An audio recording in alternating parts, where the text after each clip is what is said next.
Good afternoon from Miami Beach. It's Dr. John Bennett broadcasting for Neurosurgical TV. We're honored to have the French Neurosurgery Grand Rounds appealing to the French-speaking people of the world, not just France. Of course, we welcome France. And I'd like to introduce Saeed Taha, a gentleman who came to me and says, let's do French Grand Rounds. So from here on in, it's going to be in French. So bonjour, yes. Saeed. Bonjour, John, et merci beaucoup. Bonsoir à toutes et à tous les habitués donc, de ce webinaire et à tous ceux qui sont sur YouTube. Merci à vous. Ce soir, notre invité de ce soir est le grand professeur Maldonado Anani, qui est actuellement à Tours, au service de neuroradiologie interventionnelle. Il a passé sa thèse de PhD degree à Montpellier. J'ai passé donc, les chefs des services, etc. Il est membre de Neurosurgical Anatomy Committee. Il est chercheur au le Stadium Loire Valley Institute for Advanced Studies à Tours.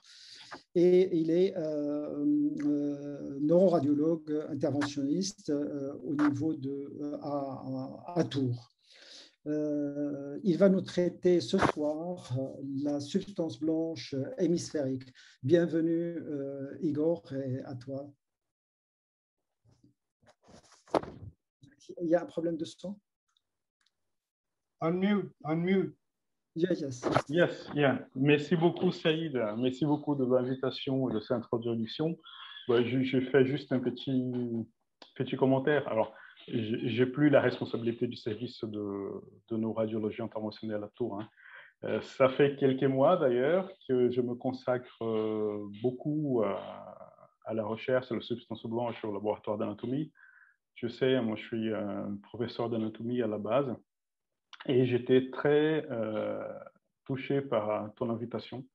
Donc, c'est jamais trop de rappeler à quel point je suis honoré de participer de cette activité. Merci. Heureux de revoir Saïd et John. C'est un sujet qui m'intéresse particulièrement.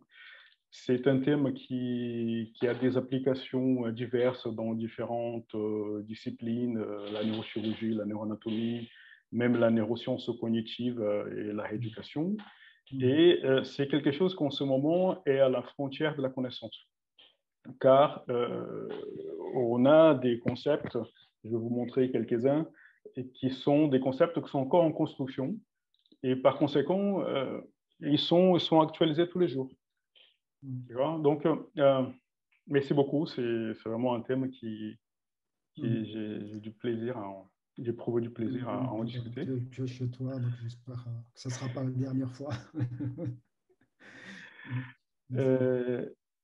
Et je pense qu'on peut commencer, non? Enfin, oui, je ne sais pas si vous voyez mon écran. Non, pas encore.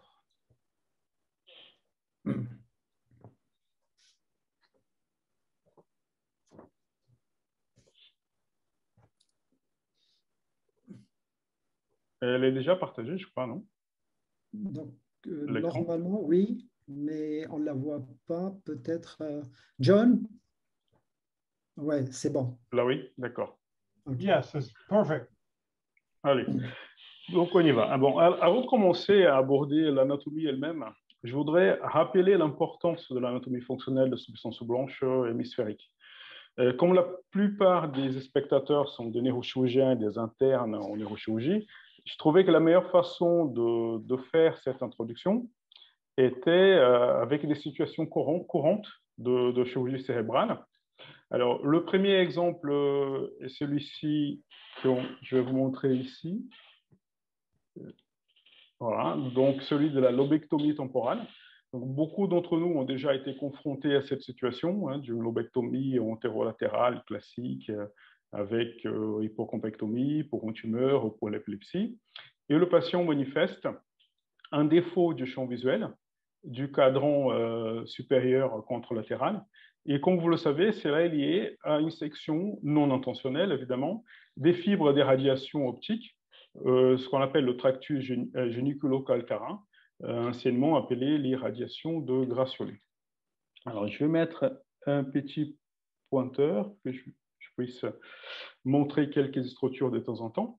Et en effet, la substance blanche profonde de lobe temporal qui s'interpose entre le chirurgien et la cavité ventriculaire contient plusieurs faisceaux qui traversent cette vaste région appelée le stratum sagittale, ce que vous voyez ici, et parmi eux se trouvent les radiations optiques.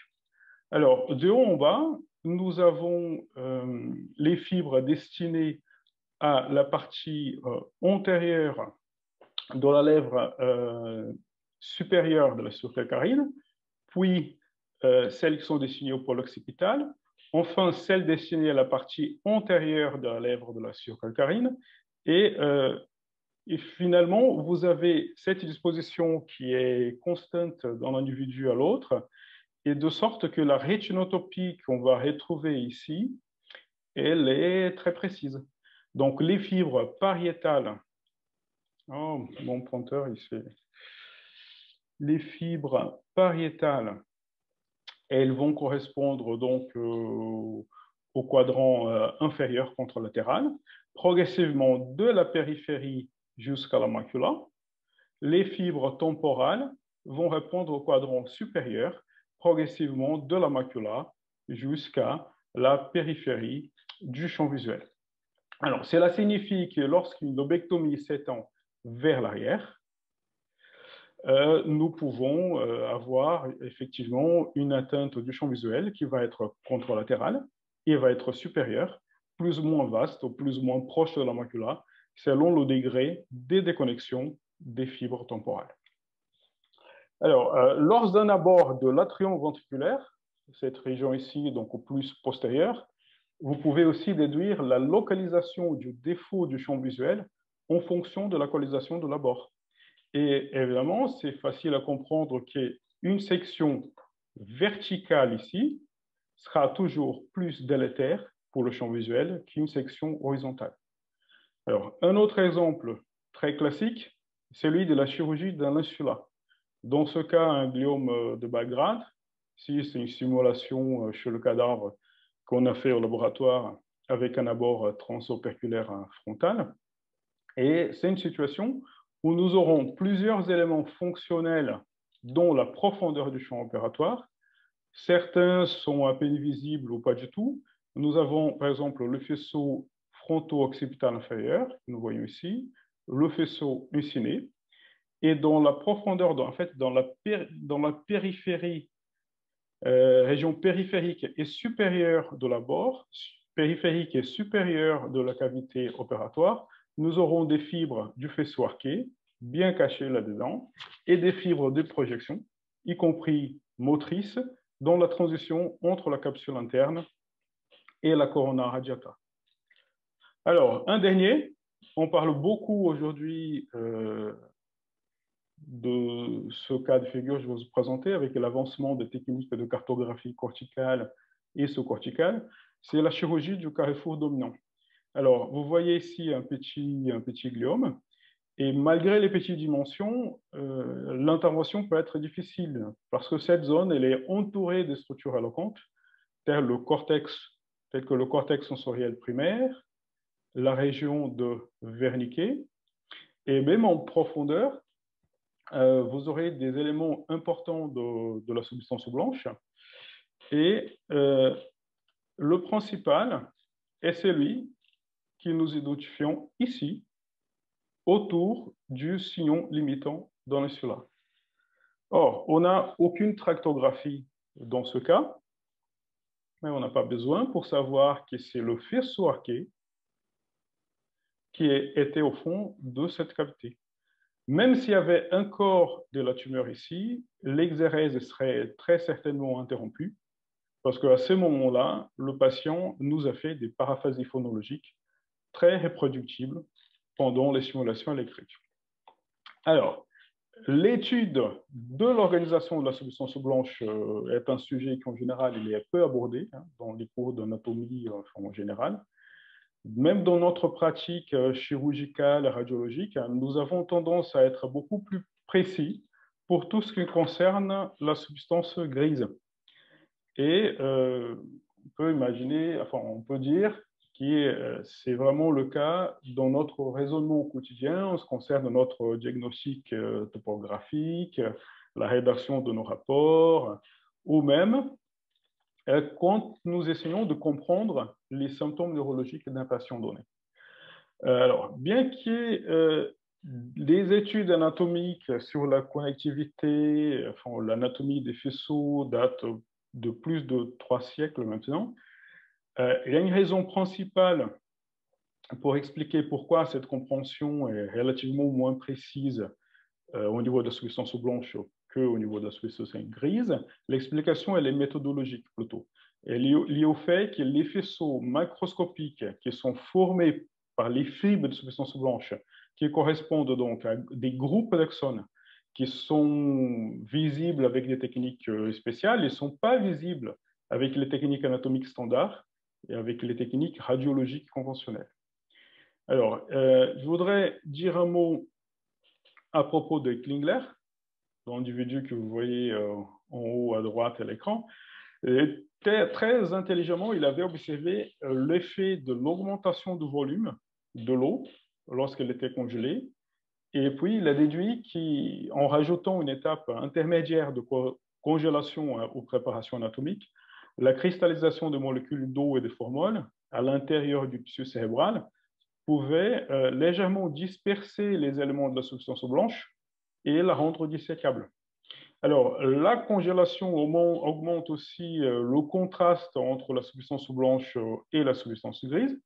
Et en fait, c'est la raison par laquelle il s'était initialement intéressé à cette technique. Alors, la technique de Klingler est celle que nous utilisons ici au laboratoire avec quelques modifications. Elle comporte plusieurs étapes. Donc, la première, le cadavre, il est fixé avec la formaline. Bon, évidemment, ça peut être une fixation que de la tête. Le crâne est ouvert des préférences en préservant la diomère, de sorte que l'encéphale puisse être retiré intégralement sans risque de blessure du parenchyme. Alors, toutes les méninges sont ensuite délicatement enlevées et l'espèce anatomique est donc congelée pendant au moins 15 jours. Des fois, on fait plus d'un cycle de congélation. Et c'est la cristallisation d'eau et de formol qui modifie la couleur, la consistance. Donc, la substance grise sera maintenant plus foncée, comme vous voyez ici, friable. Mais la substance blanche, elle gardera une constance relativement ferme. Et les espaces tissulaires dans la substance blanche vont augmenter un petit peu. Donc, les éléments seront légèrement écartés. Et vous allez voir que les fibres seront donc visibles, les faisceaux dissécables. Les faisceaux macroscopiques deviennent dissécables à l'œil nu. Ou, pour les plus délicats, on peut s'aider d'un microscope chirurgical.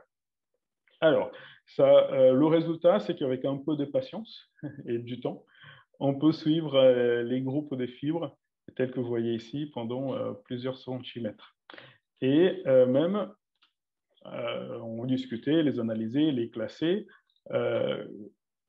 en fonction, par exemple, des terminaisons, des zones qu'ils relient. Alors, ça, c'est une classification assez courante. Hein. Ce n'est pas la seule qui existe, mais c'est quand même celle qui est la plus acceptée. C'est une, on va dire, une continuation d'une proposition qui a été faite il y a même quelques siècles par Bourdac. Donc, on dit que les faisceaux d'association sont ceux qui relient différentes zones d'un même hémisphère cérébral. C'est le cas, par exemple, du faisceau longitudinal supérieur. Alors, les faisceaux de projection relient les zones de différents niveaux d'intégration dans le système nerveux central. Donc, par exemple, relient la moelle épinière au cerveau. Et enfin, les faisceaux dits commissuraux sont ceux que traverse la ligne médiane pour relier les hémisphères entre eux. C'est le cas, évidemment, du corps calleux et de la commission antérieure. Alors, pour comprendre leur organisation tridimensionnelle, c'est ce qu'on va voir aujourd'hui, nous allons organiser cela différemment. Nous allons faire un abord, comment dirais-je, topographique de cette anatomie. Nous allons progresser de la périphérie vers la profondeur, parce que c'est comme ça qu'on dissèque l'hémisphère cérébral quand on est au laboratoire et qu'on veut comprendre la disposition tridimensionnelle de ces éléments. Alors, cela, ça veut dire qu'on va commencer par le cortex, et donc l'aspect latéral, et nous allons donc finir avec l'aspect médial, la face médiale du même hémisphère, étape par étape.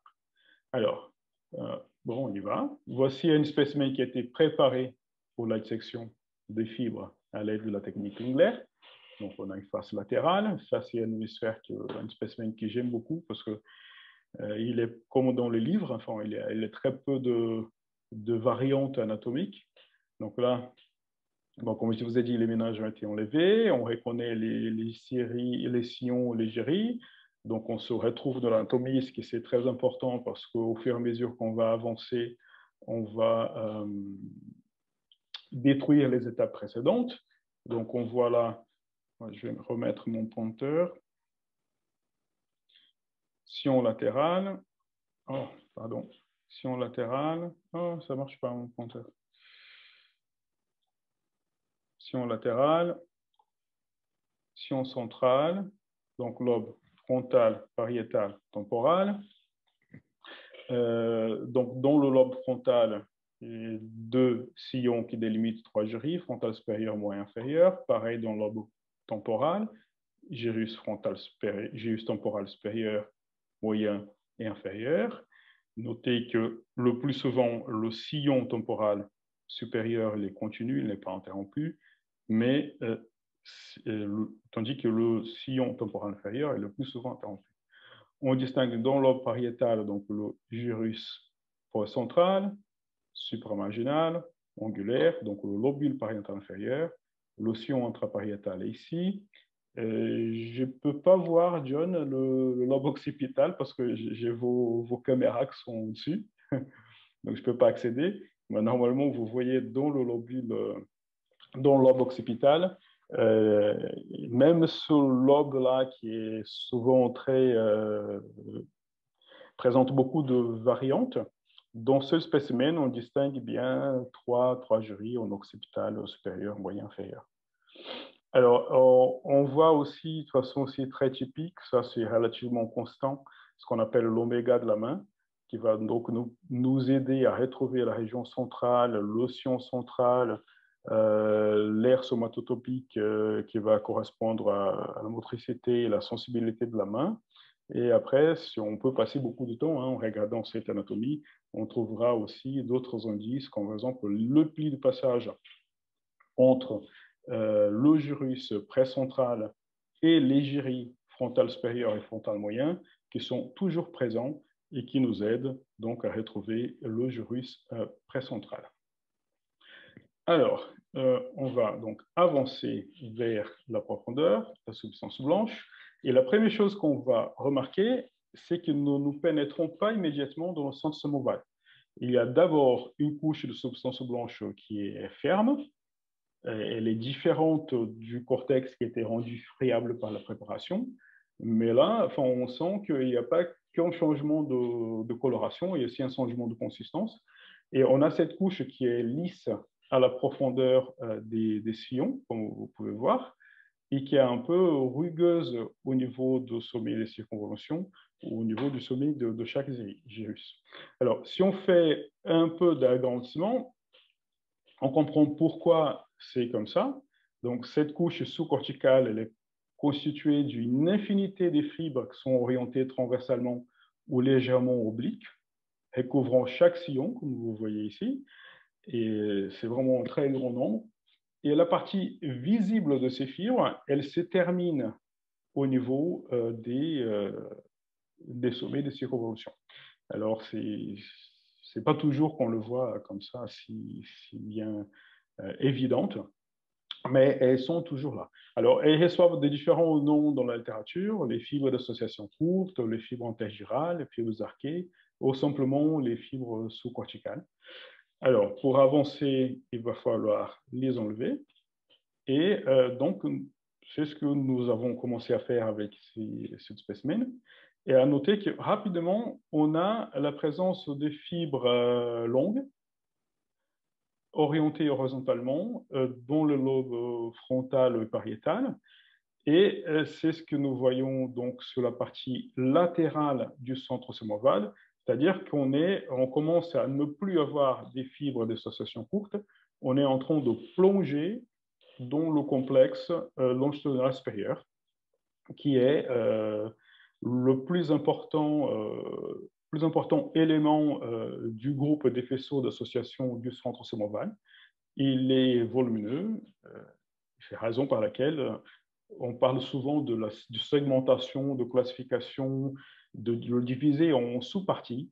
Donc, il y a plusieurs divisions et classifications qui ont été proposées.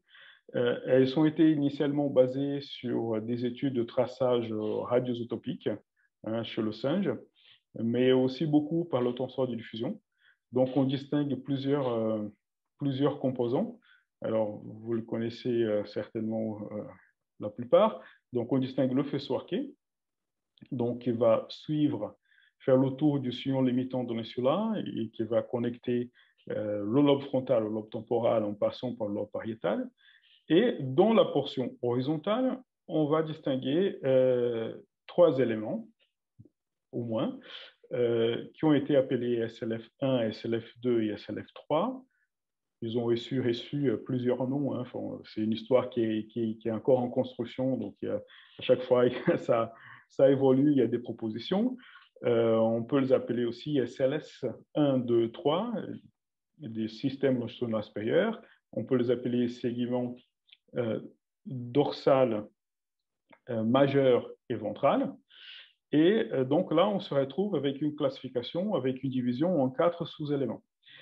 Et il y a un 5e qui a été rajouté dans les années 2000 aussi, c'est le segment postérieur, qui lui aussi, je l'aborderai plus tard, sa nomenclature est encore discutée, qui va donc relier le lobe pariétal, notamment le lobule pariétal inférieur, aux zones temporales postéro-supérieures. Donc, on peut parler d'une voie de connexion fronto-temporale directe avec le faisceau arqué, que vous voyez ici en rouge, mais aussi une voie de connexion indirecte, fronto-temporale indirecte, avec le segment antérieur horizontal SLF3 et le segment vertical postérieur par le biais d'un relais d'une connexion au niveau du lobule pariétal inférieur, essentiellement le gyrus supramaginal, ce qu'on a appelé le territoire de Geschwind, qui en hommage à Geschwind pour ses études sur les syndromes de déconnexion. Alors, quand on met en évidence le faisceau longitudinal supérieur en laboratoire, le point d'entrée le plus facile, le plus utilisé, c'est le gyrus supramarginal. Alors, c'est ce qu'on va faire ici. Ceci a une vie postéro-supérieure, un peu oblique. Donc, on reconnaît ici le sillon latéral, le sillon temporal supérieur. Donc, ça, c'est gyrus temporal supérieur et gyrus angulaire. Alors, une fois qu'on a enlevé le cortex, les fibres d'association courte, nous commençons à voir des fibres longues d'orientation à peu près verticale connectant le lobe temporal au gyrus supramarginal. Donc là, on est en train de voir le segment postérieur, celui qui apparaissait dans la figure en jaune, dans la figure de Catani, de la diapositive précédente. Alors, en vue supérolatérale, la dissection continue. Donc maintenant, la portion supérieure du gyrus supramarginal a été enlevée. Donc ici, c'est antérieur, postérieur, supérieur, inférieur. Et on découvre donc des fibres horizontales en proximité des opercules qui correspondent donc au segment ventral de ce faisceau.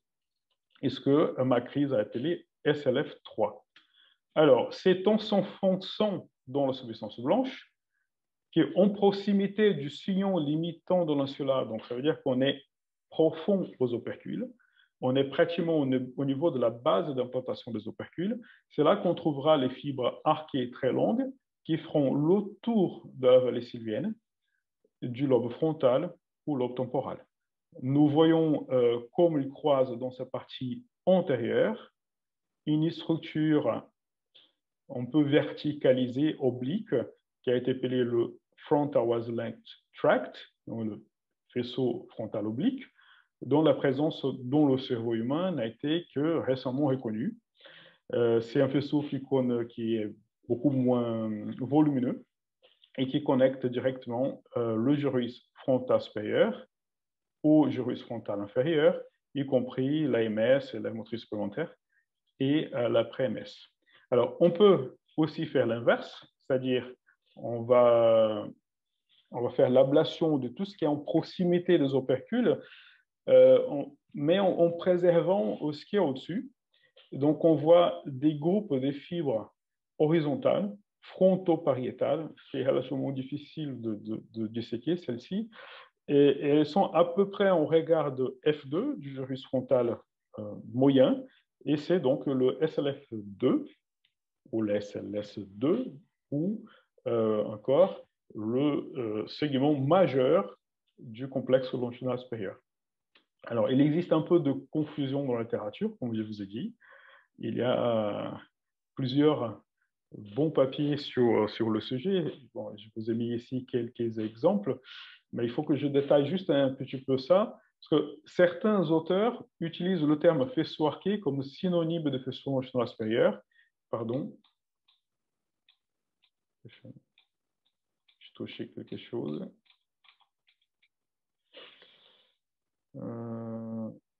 Alors.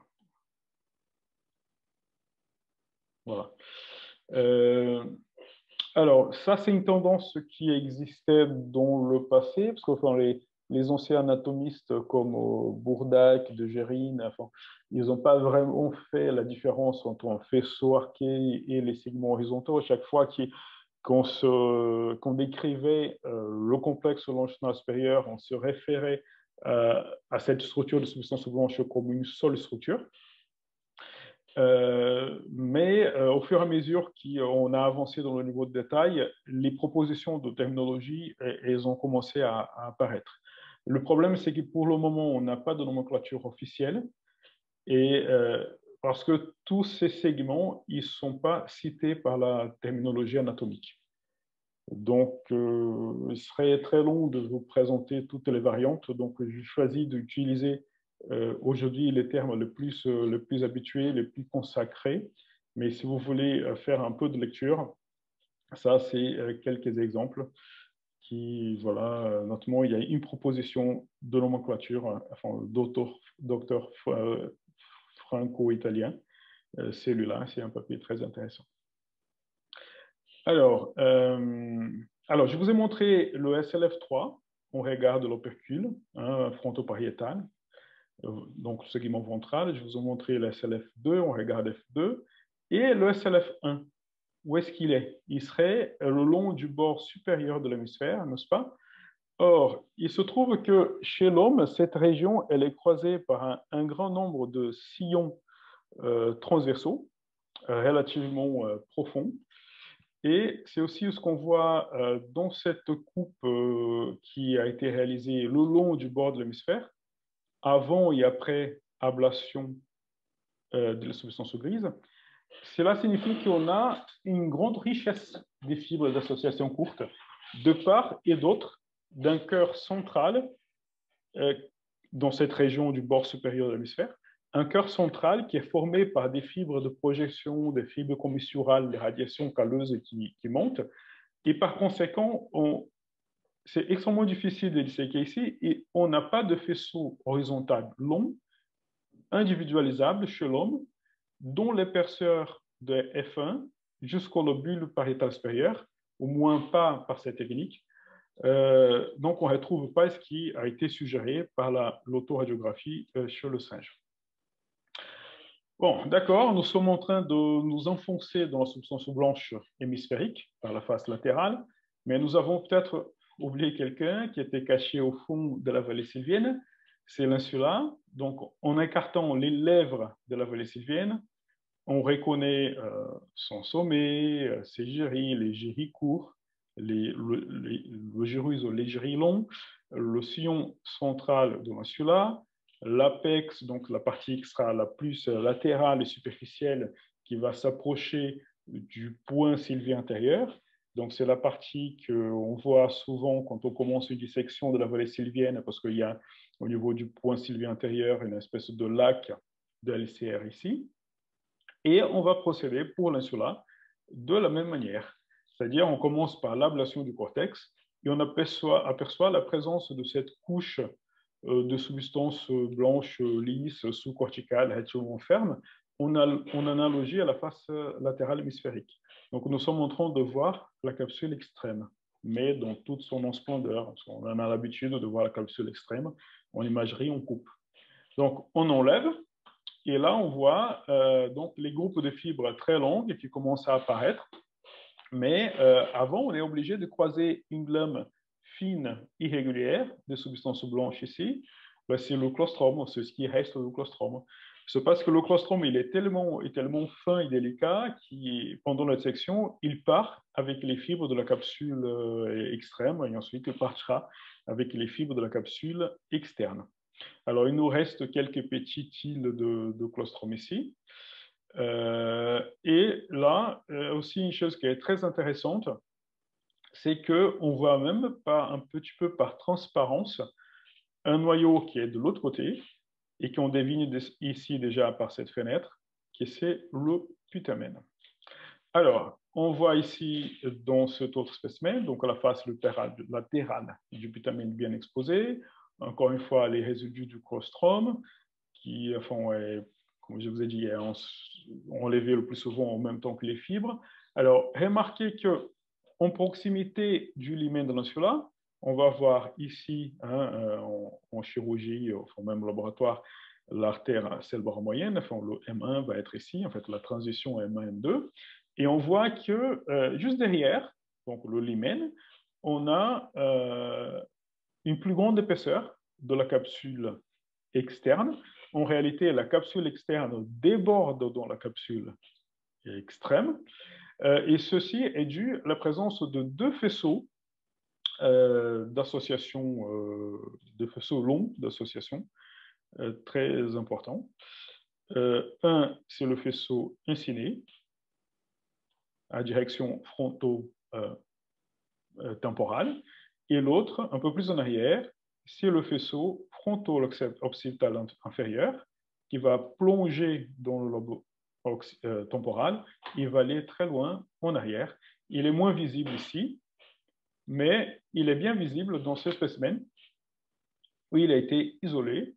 Donc, le faisceau fronto-occipital inférieur, ou IFOF ou FOFI, il présente trois segments. Donc, on a un segment antérieur où il s'ouvre en éventail dans le lobe frontal et connecte entre autres le gyrus frontal inférieur et les zones de langage.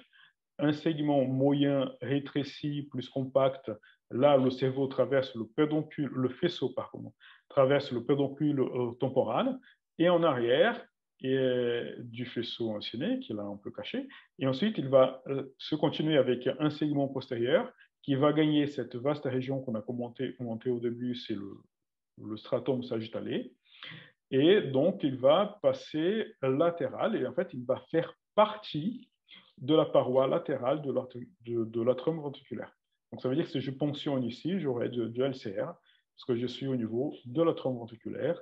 C'est le stratum sagittale et une des couches profondes que je vais avoir dans cette région, si j'enlève l'IFOP, sera faite par les radiations optiques. Alors, compte tenu du grand nombre de fibres, du fait que ces faisceaux ne se disposent pas toujours en couches, mais des fois ils sont partiellement imbriqués les uns aux autres, la dissection du stratum sagittale, elle est particulièrement difficile. Hein. C'est intéressant de noter que toutes les fibres de l'IFOF ne vont pas au lobe occipital, comme on pourrait imaginer par le nom, hein, fronto-occipital inférieur, mais qu'il y a des ramifications possibles en temporal et aussi, comme ce qui a été démontré ici par Juan Martino en 2009, il a mis en évidence, en utilisant la même technique, des terminaisons pariétales de ce même faisceau, un sujet qui suscite encore un peu de discussion. mais elles peuvent aller très loin dans le lobe pariétal, même jusqu'au lobule pariétal supérieur. Alors, voici une vue globale. On s'aperçoit donc les rapports anatomiques entre ces structures.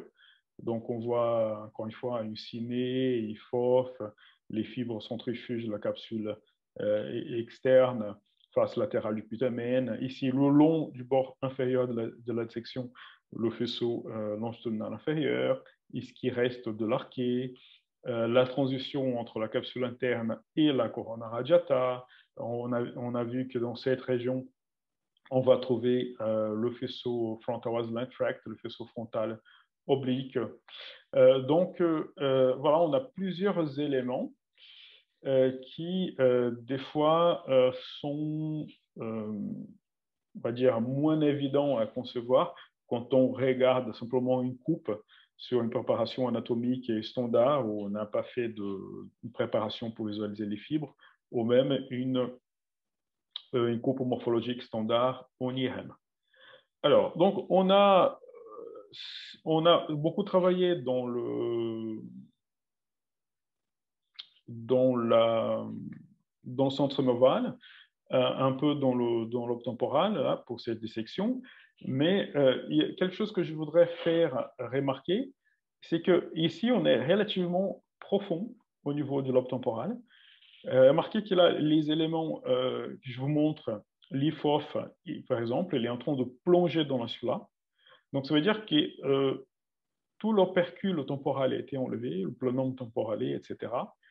Et donc, on peut même se poser la question si tout ce qui vient du stratum sagittale va effectivement plonger dans la profondeur, ou si on n'a pas passé à côté de quelque chose. S'il n'y a pas un contingent des fibres ici qui resterait superficiel, justement pour les parties superficielles du lobe temporal. Alors, la réponse, on a eu que récemment. C'est une histoire qui est très actuelle. Au départ, c'est des conclusions qui ont été faites par le traçage radioisotopique chez le singe, ensuite tenseur de diffusion, et puis nous avons fait du Klingler en laboratoire.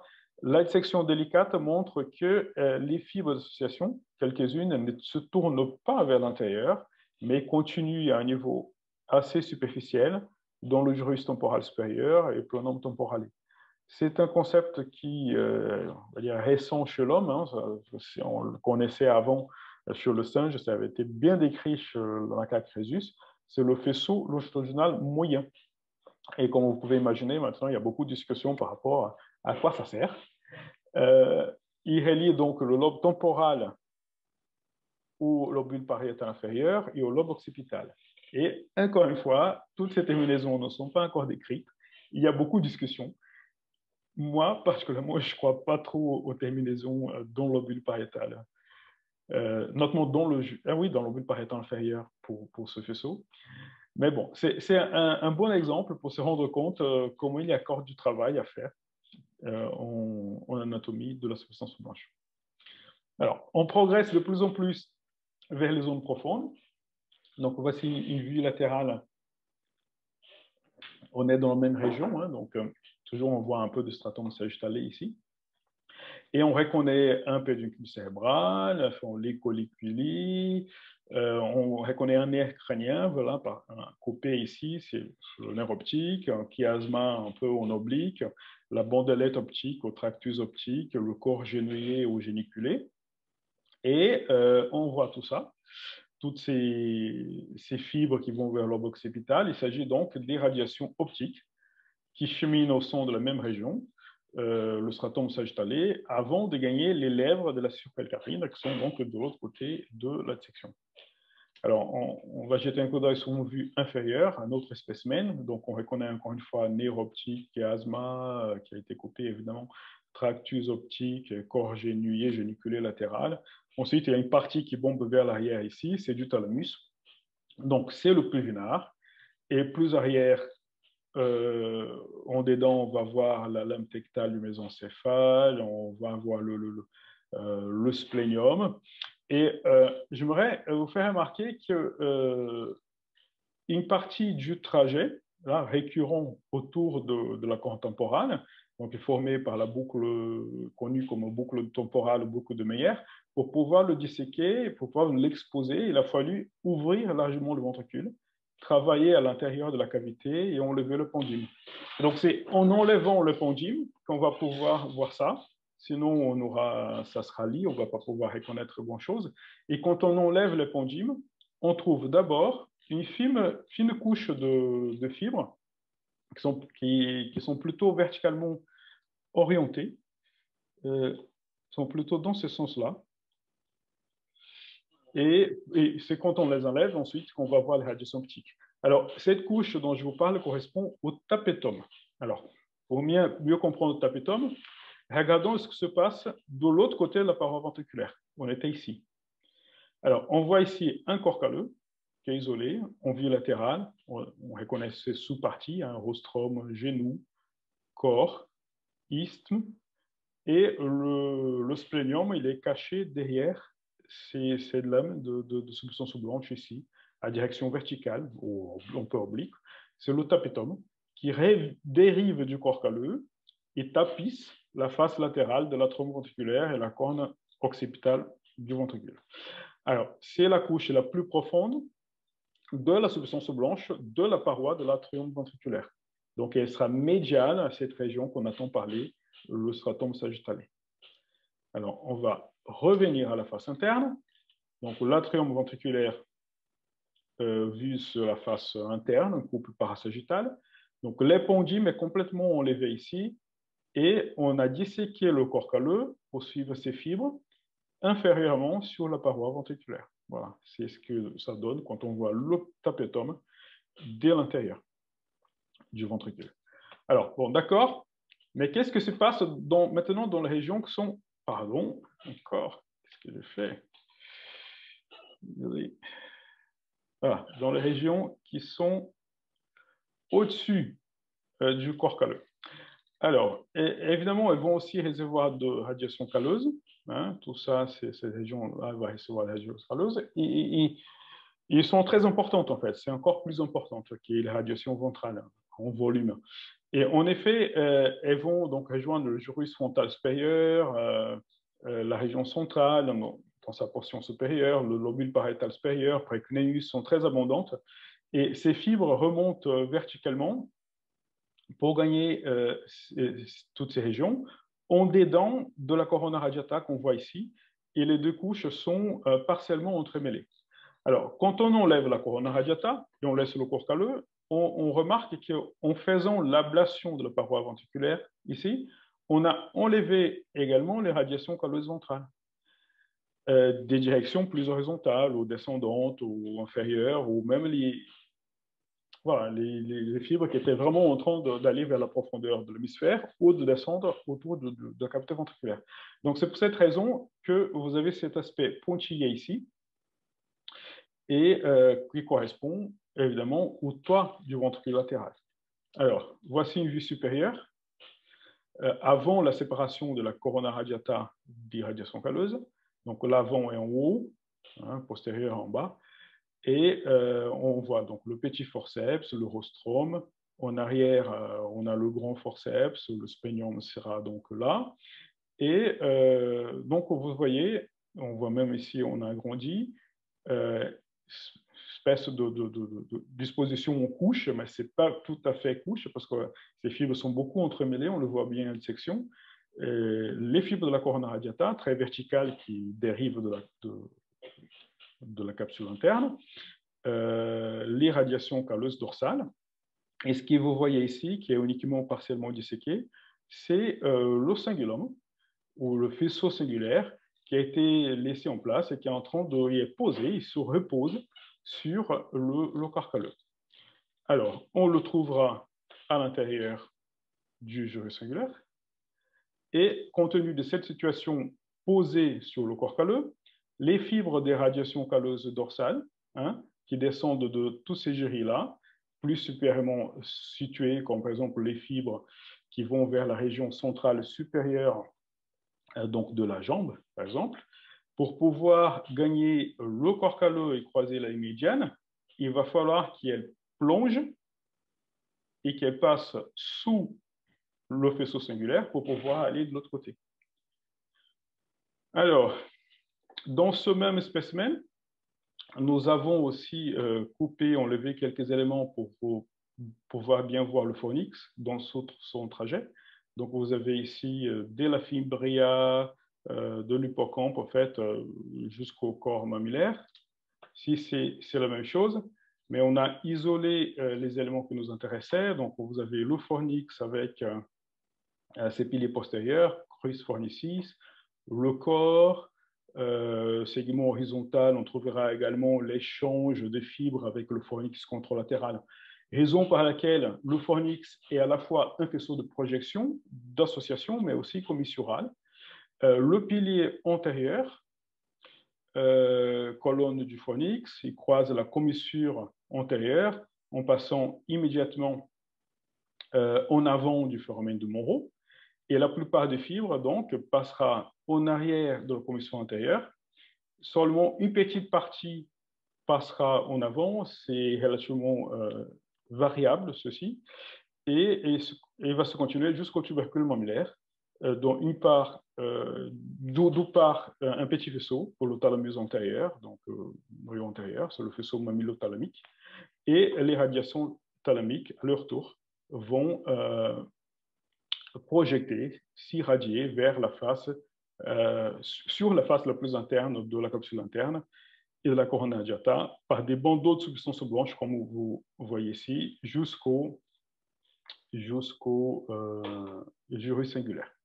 Alors, pour faire court, nous sommes en train de voir ici, dans un seul spécimen, les éléments du circuit lambique théorique de Papès, qui était, je vous rappelle, un circuit hippocampo, fornico, mammillo, thalamo, cingulo, hippocampique. Alors, c'est tout pour la partie haute des hémisphères. Bon, là, on va s'approcher un peu de la fin. Il reste peut-être encore 30%. Et il faut maintenant finir l'insula. Donc, on répare de la capsule externe, l'hémisphère cérébral gauche. Donc, on reprend nos repères anatomiques, lobe frontal, lobe temporal, capsule externe, faisceau arqué. La portion postéro-supérieure de la capsule externe a été enlevée. Donc, on voit la face latérale du putamen. On a laissé le faisceau inciné, le segment moyen de l'hypophyse. Et maintenant, progressivement, nous enlèverons le noyau lenticulaire. Alors, nous plongeons dans la substance grise du putamen. Et à un moment donné, nous rencontrons une nouvelle, toute mince lame de substance blanche qui, ici, c'est même difficile à voir parce qu'on la traverse très facilement. Mais ce qu'on se rend compte vraiment, c'est que le noyau change de caractéristique. Il devient un peu plus ferme et la substance grise change. Elle est moins grise, quoi. Elle est blanchâtre. Donc, nous sommes sur la face latérale du globus pallidus, du pallidum. Ah, encore. Des fois, je touche la souris. Et... voilà. Et donc, on continue. Maintenant, on va enlever ça. Et on a pratiquement mis à nu la capsule interne, à l'exception de la portion antérieure. On regarde les faisceaux d'association de la capsule externe et en proximité de l'espace perforé intérieur, qui donc va former une espèce de plancher de cette région. Ici, ce spécimen n'a pas été injecté, mais quand on fait l'injection de latex ou de silicone coloré, on croise toujours des lenticules striées à trajectoire ascendante ici. C'est très joli à voir. Et ça nous rappelle l'importance de savoir où elles sont quand on va descendre région, quand on opère l'insula, par exemple. Alors, si on enlève tout ça, nous avons finalement une vue panoramique sur la capsule interne qui est mise à nu, qui se continue avec la corona radiata et avec les radiations optiques dans sa portion rétrolenticulaire. Donc, on parle, vous savez, bras antérieur, genou, bras postérieur, portion rétrolenticulaire, même portion sous-lenticulaire. Je fais un peu l'analogie avec une cuillère, quoi, une espèce de cavité ici. Le noyau lenticulaire, il va se loger dans cette cavité. Et les lignes que vous voyez ici sont les empreintes qui sont laissées ici par le putamen et ici par le globus pallidus. Donc, on voit très bien. On a même la transition on dirait, entre pallidum externe et pallidum interne. Et donc, la ligne qu'on voit ici, c'est la transition entre la capsule interne et la corona radiata. C'est une dissection qui est intéressante aussi pour qu'on se rende compte comme la capsule externe venait ici rejoindre la capsule interne pour que les deux se continuent ensemble dans la corona radiata. Alors, notez que le bras intérieur de la capsule interne présente des fibres qui sont obliques vers l'avant. Dans le genou, les fibres sont verticales. Dans le bras postérieur, les fibres sont obliques vers l'arrière. Et dans le bras antérieur, on a des espaces avec des ponts de substance grise, tous c'est un peu foncé, un peu marron. Parce qu'effectivement, il y a des ponts de substance grise entre le putamen qui se trouve ici et un noyau qui se trouve de l'autre côté, qui est le noyau codé. Donc, si on dit que le noyau codé est de l'autre côté, ben, ça veut dire que je suis au niveau de la paroi latérale ventriculaire, de la corne antérieure. Et en effet, c'est plus ou moins ça. Enfin, le noyau codé, il est de l'autre côté, mais un peu supérieur. Enfin, c'est un peu en oblique. Mais ce que vous voyez ici, espèce de petit relief, il est fait pas seulement par la présence du noyau codé, mais par la réflexion, notamment dorsale, des radiations calleuses. Donc, quand je vois ça, je sais que je suis au niveau du toit du ventricule. Donc, si je ponctionne ici, j'aurai la corne antérieure. Alors, je vous montre une voie antérieure, légèrement oblique. Alors, c'est une coupe coronale.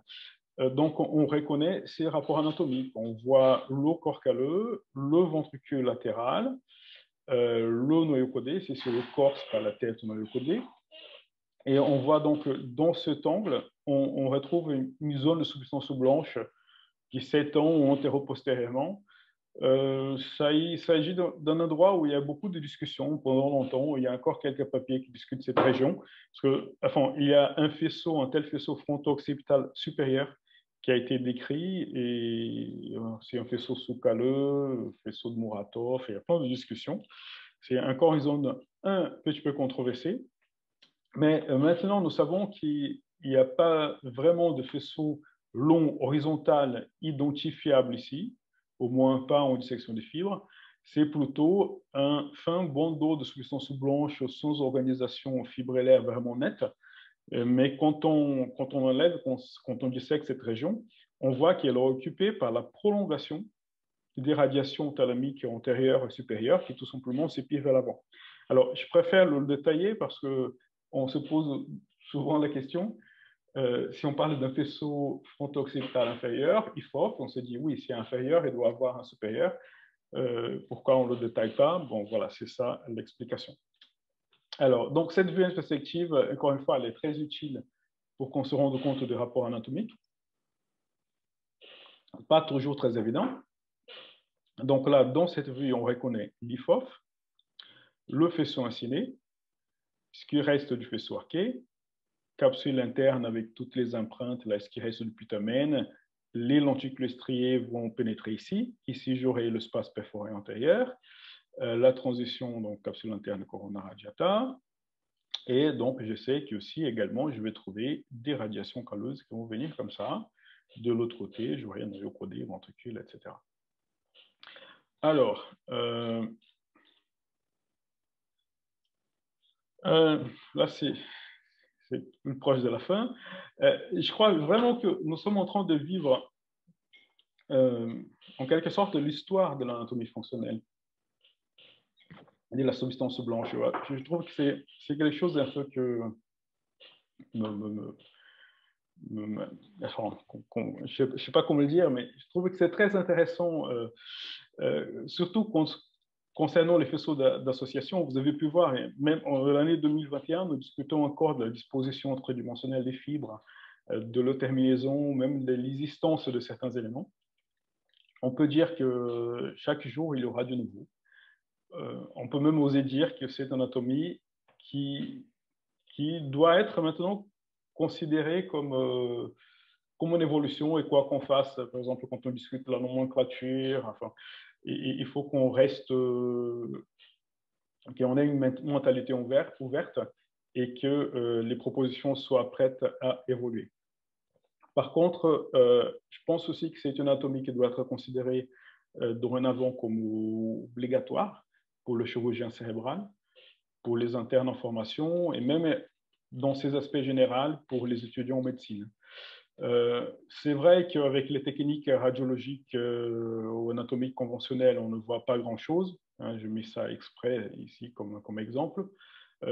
Vous savez que cette anatomie peut être extrapolée par l'étude de la diffusion en IRM. Ça, c'est une figure d'un très joli article. Il n'est pas tout récent, mais vraiment, il est très, très bien fait. Fernandez Miranda, c'est une anatomie vraiment très détaillée, avec des photos aussi stéréoscopiques en 3D, la corrélation avec le tenseur de diffusion. Donc, si vous voulez avancer un peu dans le degré de détail, vous pouvez le lire.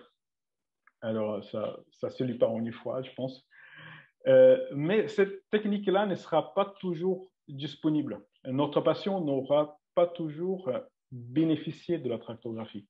Et ce n'est pas la tractographie qui va remplacer notre raisonnement anatomique au bloc opératoire ou qui va interpréter pour nous les syndromes de déconnexion. Alors, c'est pour ça qu'on doit être capable de visualiser mentalement la disposition du faisceau, même quand ils ne sont pas montrés directement. On se forme pour se repérer dans la surface cérébrale, ou pour faire un abord ventriculaire, ou pour le choix d'une craniotomie. Et donc, quand on voit cet examen, et qu'on avance de l'extérieur vers l'intérieur, on sait qu'on va traverser des fibres en U, enfin sous-corticales. On sait qu'on va traverser les différents éléments du système longitudinal supérieur. Ici, je suis au-dessus du ventricule, donc j'aurai les sédiments horizontaux. Ça dépendra de combien haut je suis.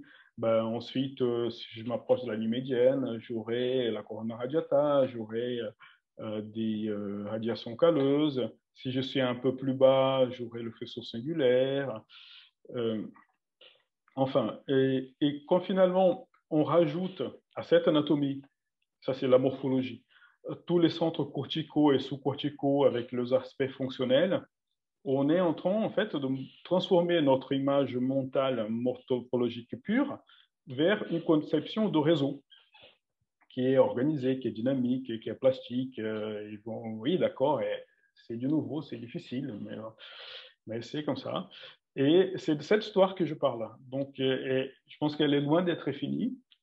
Des fois, je trouve que c'est un peu dur à suivre. Et c'est pour cela qu'on vit un moment que je trouve si intéressant en ce qui concerne l'anatomie. Et voilà, il faut finir avec l'histoire qui voit anatomie, tout est fait, tout est dit. Ce n'est pas le cas pour la substance blanche. Et voilà, c'est ce que je voudrais montrer. Merci beaucoup de votre attention. Je demande juste 30 secondes, juste pour montrer quelque chose. J'ai préparé 2 diapos. Alors, celui-ci, c'est un cours de dissection substance blanche qu'on fait à Tours. S'il y a des gens qui sont intéressés, vous pouvez trouver les informations dans le site de l'ONS. Mais enfin, malheureusement, on a été obligé de l'annuler l'année dernière. J'espère qu'on va pouvoir faire cette année. C'est Thorstein et Christophe Destrieux qui l'organisent. Je participe avec plaisir. Et ça, c'est aussi, on faisait régulièrement des cours, et pas que de la substance blanche, mais régulièrement des cours avec le comité d'anatomie, le WFNS. Et là, on a été obligé de tout arrêter.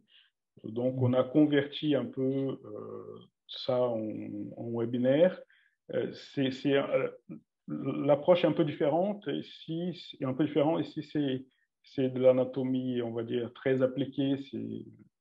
C'est l'anatomie chirurgicale. Mais voilà, donc il y aura un la semaine prochaine s'il y a des gens qui sont intéressés. Voilà, donc c'est tout. Merci beaucoup. Merci Igor. J'espère qu'il n'a pas été trop long. Non, non, c'est bon, donc tu es dans l'heure. Pour cette magnifique présentation donc, qui est très intéressante et qui montre la complexité de cette substance blanche. Moi, j'avoue que je donne des cours à la fac et depuis 4 ans, je leur fais les cours de la substance blanche.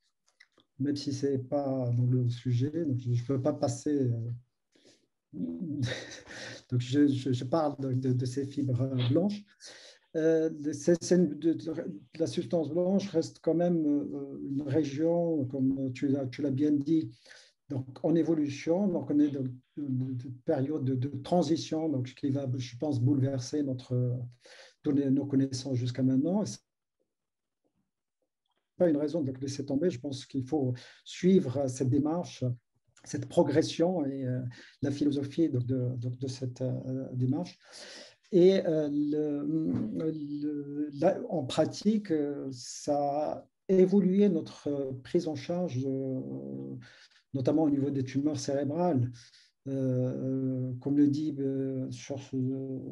dans son dernier article le professeur Dufault, l'absence de trouble de langage ou un déficit, c'est dépassé. On ne peut plus se contenter de ça. Il faut aller plus loin.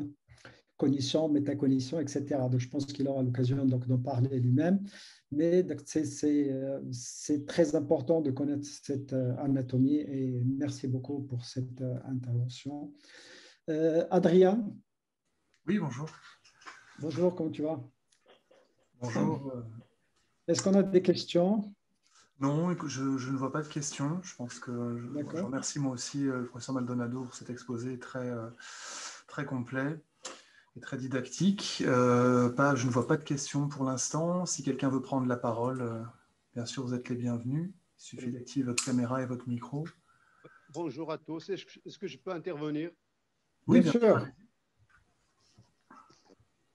Hello everybody. Hello Dr. John Bennett. Bonjour à tous. Bonjour, comment tu vas? Merci professeur Maldonado pour cette brillante conférence. C'est un plaisir pour moi de revoir les amis et mon ami Dr. Saïta. Bienvenue, ça fait plaisir de te voir. Je voudrais faire un commentaire à ce sujet. Je pense que dans ce genre de chirurgie, certainement la tractographie, la chirurgie éveillée, la navigation peuvent aider un peu. Mais je pense qu'en opérant les glions comme ça, j'ai l'impression, entre guillemets, qu'on opère un peu dans l'obscurité totale. Et qu'on ne se rend pas compte un peu d'éventuels dégâts qui peuvent être causés par la chirurgie. Très probablement, la plasticité cérébrale peut aider à réparer un peu certaines lésions iatrogènes. Mais quand on voit un peu cette anatomie, effectivement, quand on opère un gliome, en réalité, on ne voit pas vraiment tout à fait ce qu'on fait. Et comme vient de dire Dr. Saïta, il faut certainement un peu affiner les méthodes d'évaluation des malades en post-opératoire pour mieux les évaluer, pour se rendre effectivement du degré de déficit neurologique causé par la chirurgie. Donc, il faut affiner un peu nos méthodes d'évaluation des malades en post-opératoire. Merci beaucoup, mais sinon, c'était très intéressant. Merci beaucoup. Merci, Dr. Mali. Je peux commenter, Saïd? Oui, bien sûr, oui. Merci, Dr. Ben Ali. Oui, en effet, moi, je trouve très intéressant qu'on... En fait, c'est un phénomène de prise de conscience, moi, je pense, qui est très intéressant, parce que dans le passé, ça fait un moment que je fais ce topo, ce fichier-là, ce PowerPoint, il a évolué avec le temps et tout. Et je me souviens très bien, une fois, je l'ai présenté dans un congrès, je ne peux pas le dire lequel, et il y a eu quelqu'un dans le public qui s'est senti insulté parce que je dis voilà, on ne connaît pas bien l'anatomie de substance blanche, donc il y a quelqu'un qui n'était pas content et qui dit, il ne faut pas dire ça des neurochirurgiens. Bon, d'accord.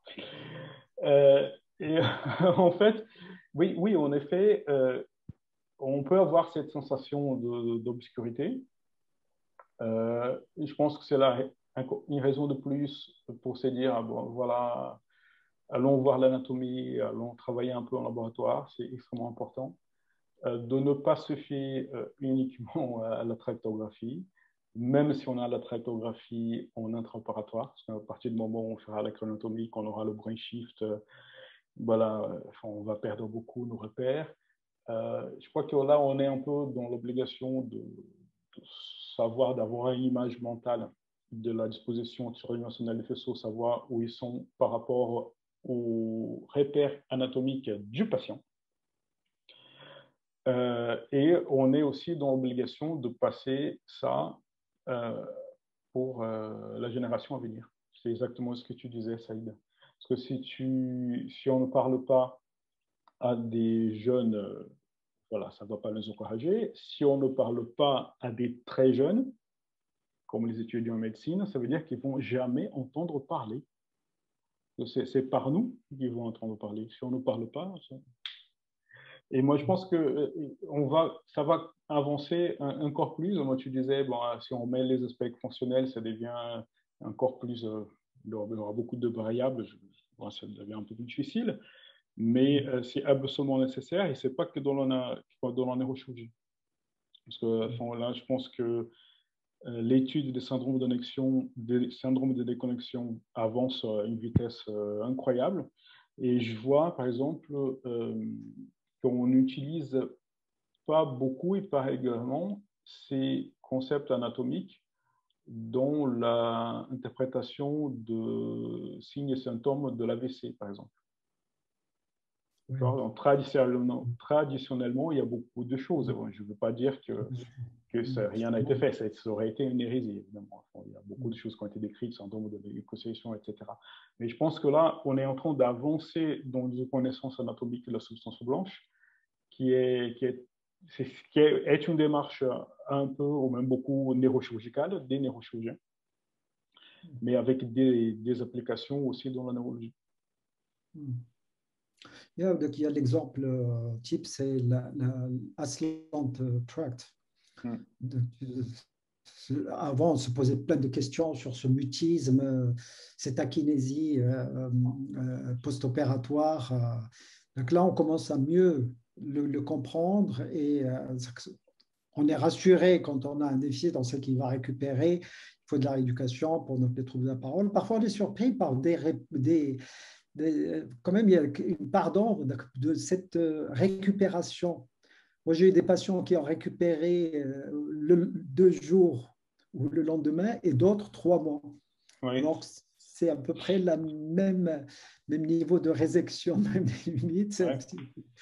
Je ne sais pas ce que ça devient. Est-ce qu'il y a quelque chose encore, quoique maintenant, actuellement, donc il y a plus d'éclaircissement par rapport au relais donc de F3 avec donc F1 et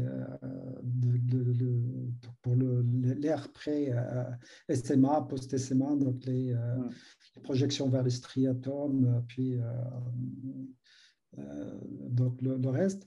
Donc, c'est-à-dire, on a des explications et c'est ce que veut donc, un neurochirurgien.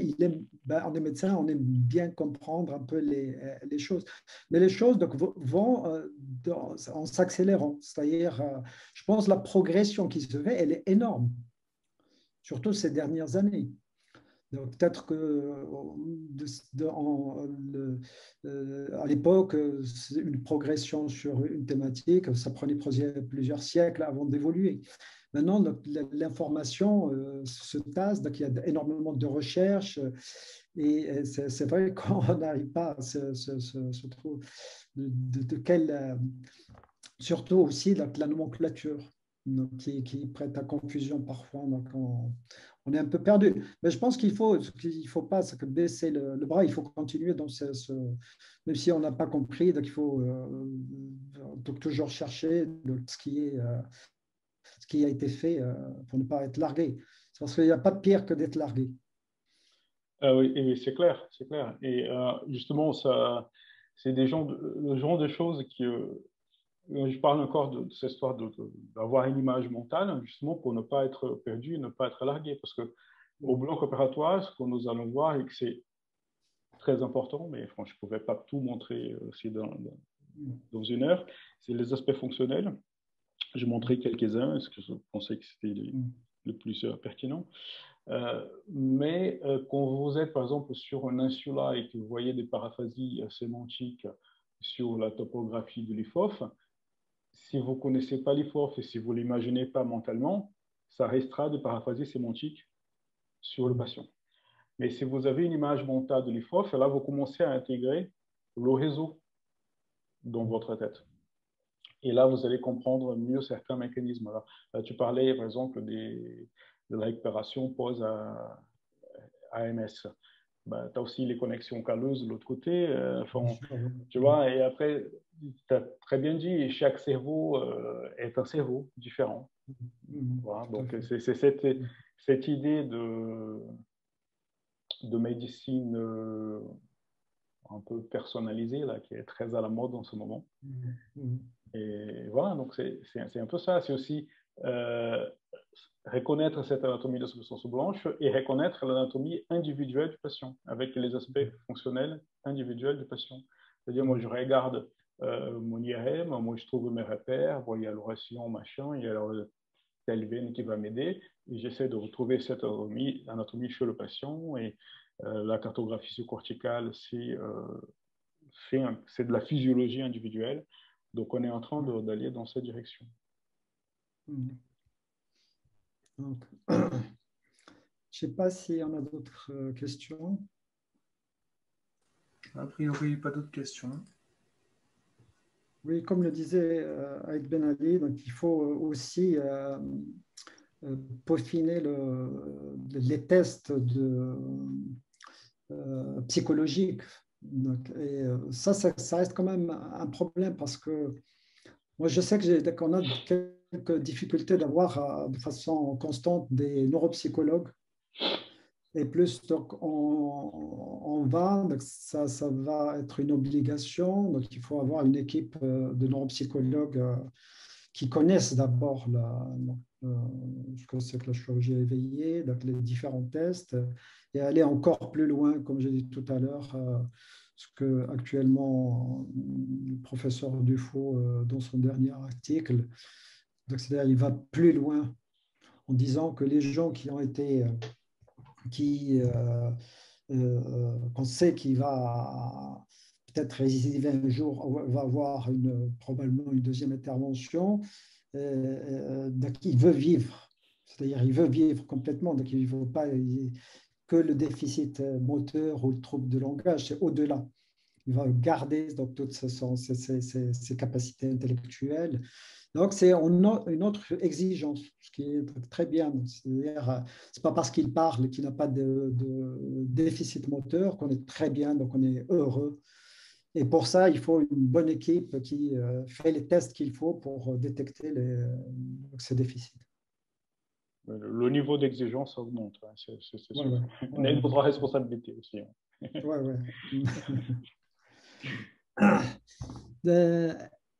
D'autres questions? Adrien, tu n'as pas de...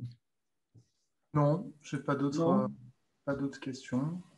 D'accord. J'espère qu'on se verra cette cours de dissection à Tours. Tu viendras? Ah, ça sera chouette. Ah oui, je viendrai. Plaisir.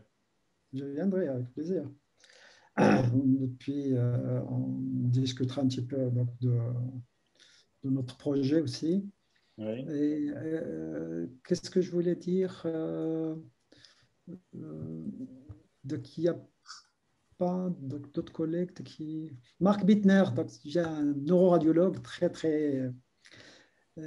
qui est à Saint-Pierre, il travaille avec qui je travaille, très grand neuroradiologue, et j'aimerais bien te le présenter. Je ne sais pas si tu connais Marc Bittner.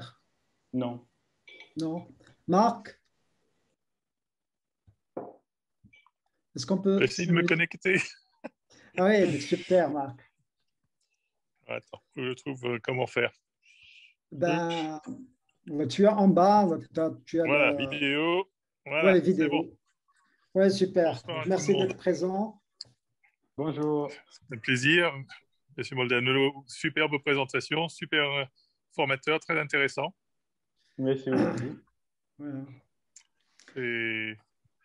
C'est assez fascinant, effectivement, de voir les superpositions proches de ce qu'on a avec l'imagerie, le tenseur. Oui. Non, c'est très intéressant. Merci beaucoup. Je n'ai pas mis beaucoup d'images de tenseur, en fait, parce que je me suis dit qu'il faut que le raisonnement soit dans ce sens-là. qu'on pense d'abord au réel pour ensuite penser au virtuel. Ben, ça doit être un support qui confirme, je pense, la réalité anatomique. Oui, donc il faut voir la réalité anatomique. Sinon, ce n'est que théorique, finalement. Oui. Moi, je voulais juste poser une question à vous deux. Par rapport à la tractographie, avant, on disait que quand les fibres tournaient pour se jeter donc, vers la région corticale, il y avait moins de précision. Est-ce qu'on a réglé ce problème actuellement? Je peux répondre ou je ne sais pas si Marc veut. Oui, bien sûr. Non, allez-y. Et moi, ce que j'en sais, c'est qu'effectivement, en fait, c'est des calculs on reconstruit, l'ordinateur reconstruit les faisceaux de la substance blanche, mais il y a des règles pour dire que deux vecteurs sont en continuité et on impose une règle qui dit que la probabilité que ce soit un vrai faisceau, il y a peu de probabilité en pratique qu'un vrai faisceau fasse un angle droit, pour faire simple. Donc, les courbes sont habituellement harmonieuses et pour éliminer les risques d'erreur, on met des limites. Mais effectivement, dès qu'on arrive dans des contextes de tumeurs, par exemple, qui désorganisent l'architecture, bah, on a de fortes chances d'être dans l'erreur. D'accord. Igor, Oui, c'est ça. Il y a des seuils angulaires. Il y a des algorithmes qui sont automatiques, mais il y a aussi des algorithmes qui sont définis par l'opérateur. Donc, tu établis un seuil angulaire et tu te dis, bon, si d'un voxel à l'autre, il y a un changement d'angle qui est trop important, je ne veux pas considérer que ça appartient au même faisceau, à la même fibre, parce que ce n'est pas logique. Et on parle aussi des seuils d'anisotropie. Et là, c'est un peu problématique. Et bon, l'anisotropie, c'est un peu comme l'hétérogénéité du tissu par rapport à la diffusion. Donc, si c'est très anisotrope, c'est-à-dire que la direction est vraiment très préférentielle dans une direction, dans un voxel, ça sera plus facile à traquer pour l'algorithme. Par contre, si ce n'est pas bien défini, si ça diffuse un peu dans tous les sens, l'algorithme ne va pas vouloir traquer. Donc là, encore une fois, les seuils peuvent être établis par l'opérateur. Mais de manière générale, avec les algorithmes standards, je ne parle pas de recherche, je parle du quotidien, de la vie, de tous les jours, quand on se rapproche du cortex, l'anisotropie chute et ça devient difficile. On a avec nous le professeur Abdellah Ouamou, s'il peut se connecter, nous dire un peu son avis. Professeur Ouamou, donc il n'est pas connecté. Bon. Écoutez, donc si on n'a pas de questions, Marc, c'est bon? Super. Marc, où est-ce qu'il est basé? Marc, Marc, il est avec nous à La Réunion. Ah, d'accord. 2 étages en dessous des neurochirurgiens. Voilà. On est en permanence ensemble, donc on se voit souvent. Voilà. Bon, Igor, merci beaucoup. Merci vivement pour ta participation. J'espère que ce n'est pas la dernière. Et que tu reviendras pour autre chose, donc surtout s'il y a des avancées. Je viendrai pour aller à la plage. Hein, comment? Je viendrai pour aller à la plage. Ah oui, tout à fait. Oui. Donc, tu es le bienvenu à La Réunion, donc, en tout cas. On en parlera donc, la prochaine fois quand ce sera ensemble. Et merci beaucoup, merci vivement, merci à tous les participants. Et voilà, donc joyeuses fêtes pour tous nos collègues du Maghreb, du Moyen-Orient pour la fête. Donc on se verra la prochaine fois. Donc je pense que donc je sors Donc, la prochaine présentation sera pour le 28, on est le 28,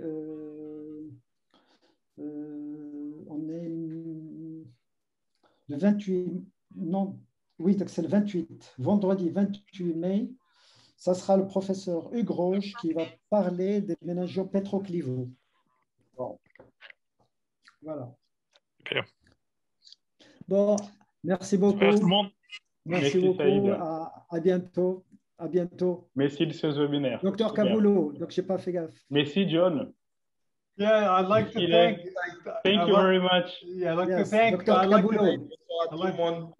Yeah, I'd like to thank all of you, Adrian, Saeed, Igor, and Dr. Kabulo is here. Yes, too. Say hello, Dr. Kabulo. You've been away for a while.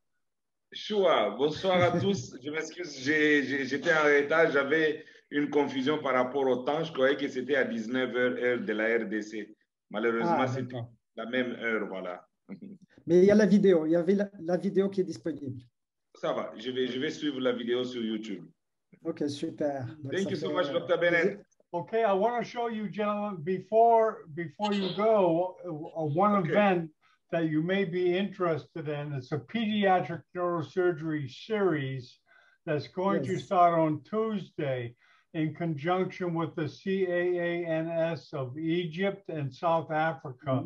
I was approached by Dr. El Beltagni. I believe Saeed knows him, and Patacheki from South Africa. So you're all welcome to come to that on Tuesday. Okay. And John. do you have a speaker for next 2 weeks from now, or not yet? Yes, it's Professor Roche from Marseille. Okay. He will talk about petroclival meningioma. Okay, very good. Okay, we'll see everyone then. Thank you. Thank you very much, John. Bye-bye. Merci beaucoup à tout le monde. Bye-bye. Bye.